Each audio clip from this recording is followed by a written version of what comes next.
Өзге ұлт өкілдері алғыс айтты. 1 наурыз алғыс айту күніне орай Маңғыстау облыстық ішкі саясат басқармасы қоғамдық келісім мекемесі мен Аманат партиясы филиалының ұйымдастыруымен шара өтті. Жаңаөзенді мекен еткен өзге этнос өкілдері қаланың дамуына өзіндік үлесін қосқан еңбек ардагерлерін мерекемен құттықтады. Қазақтардың кезінде қамқорлығында болып, жақсы қарым-қатынас достықтың болғанның айғағы ретінде сол күнді белгіледі. Көктемнің 1-ші күні, әдемі күні, осы алғыс айту күні деп. Алғашқы құттықтауды Жаңаөзен қаласының құрметті азаматы, саналы ғұмырын қара алтын өндіру саласына арнаған мұнайшы Алексей Лифаренконың шаңырағынан бастады. Құқық қорғау саласында 40 жылдай қызмет еткен Болат Құлтаевты да мерекемен құттықтады. Содан соң ардагер теміржолшы Түгел Жайлхановтың хал жағдайын сұрап, ол кісінің елдің дамуы жолында атқарған еселі еңбек үшін алғыс айтылды. Ақсақал өз кезегінде батасын беріп, көрсетілген сый құрметке ризашылығын білдірді. Жақсы, Қазақстан көргендей берсін, жұмыста балдарға барлық уақытта аман болсын, сау болайық деп. Денсаулық болсын, аман болсын, еліміз тыныш болсын. Жарты ғасырдан астам уақытын медицина саласына, оның ішінде бала денсаулығына арнаған Самиға Ұзақбаеваның еңбегі ерен. Сәбилердің саулығы мен сауығуы жолында тер төгіп жүрген оның қалтқысыз қызметі құрметке лайық. Ол бейбіт елде бірнеше ұлттың тату тәтті өмір сүріп жатқанына дән риза. Бір қуанғаным, что біз бәріміз өте бақыттымыз. Мынадай республикада тұрамыз. Әйтеуір бәрі жеткілікті, бәрі бізді сыйлайды. Анау орыс, анау татар, анау қазақ деп айырмайды. Сол жақсы. Қазақша сөйлей алмасаң, орысша айт дейді. Орысша сөйлемесең, қай тілде білесің, жеткіземіз деді. Сіздерге көп рахмет.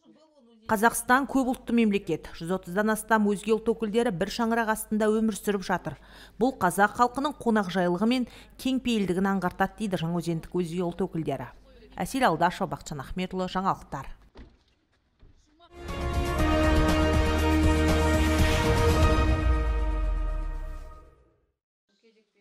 Қариялар медицина қызметкерлерінің бақылауында. Теңге амбулаториясының жалпы тәжірибелік дәрігері мен медбикелері тылардагері Бидайхан Өткелбаеваның үйіне барды. Қарт ананың хал жағдайын сұрап, денсаулығын тексерді. Мамандар жоғары қан қысымы бойынша диспансерлік есепте тұрған әжейге қажетті дәрі-дәрмегін ұсынды. Өзіміздің участогіміздегі Өткелбаева Бидайхан әжемізге тылардагері келіп, осындай сұхбат жүргізіп, хабар алып, уақытында келіп қарап тұрамыз. Ерен еңбектерімен елге белгілі болып, осындай алдымызда әжелеріміз аман жүре берсін. Әжелерімізге денсаулық,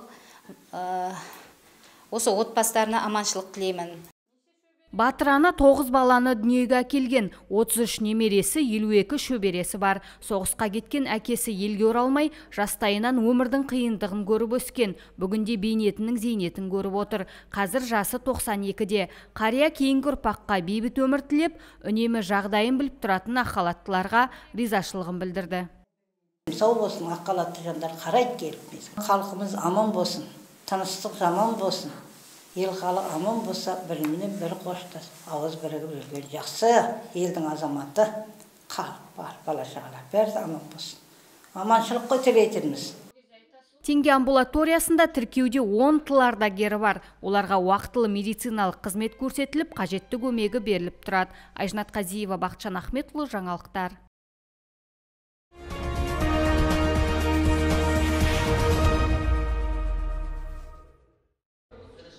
Заңғар Вент орталық ұйымдастырған кемелі адам кітабын оқу марафонына Алматы қаласынан арнайы Данияр Жігітбек келді. Ол аталған еңбектің құндылығын әңгімелеп беру үшін шақырылған. Данияр Жігітбек көпшілікке лайфхак және қаржы қағидалары атты кітаптармен белгілі. Осы сапары барысында Жаңаөзен қаласы әкімінің қабылдауында болып, республикалық деңгейде жүргізіліп жатқан жобаларымен таныстырған. Кітапты не үшін жазасын дегенде, ол белгілі бір проблеманы шешу үшін, белгілі біреудің өмірін жеңілдету үшін жазасын. Бір атақты болайын, бір осы арқылы бір табыс табайын деген ниет жоқ. Сол ниеттен туады ғой кітап. Соны жазу стилі де сондай ниетте болса, яғни мынаны оқыған адам қиналып қалмасын, оқып бірден іске асырып, өмір жеңілдесін, проблема шешілсін деген ниетпен жазуға тырысамыз. Бәлкім сол шығар, енді оқырман бағасын бере жатар. Данияр Жігітбек қазіргі жастардың көпшілігі кітапқа қызықпайтынын атап өтті. Сондықтан ауылға кітап ал деген жоба жасаған. Мұның мақсаты кітаппен жастарды достастыруды көздейді. Осы бағытта оқуға жеңіл 50 кітап саралап алған. Оларды 173 ауылға жеткізіпті. Жаңаөзенде бар бізде. Кофебук деген сіздерде. Кофебуктың негізін қалаған бір жігіт бар, Ақнияз деген. Өзі 8 адамды тауыпты. Біздің формат сондай ғой, 8 адам бірігіп, әр айда бекітілген кітапты талдап отырады. Қазір мысалы 6 ай өтті. Ол кісілерді белсенді қазір. Маңғыстау облысында сол Жаңаөзен біреу, Ақтауда 4 клуб бар. Ол кітап оқу марафонына қатысушыларға тілегін білдірді. Шараның әрі қарайда жалғасуын атап өтті. Сәбит Лұқман, Баққали Зиядинов, жаңалықтар.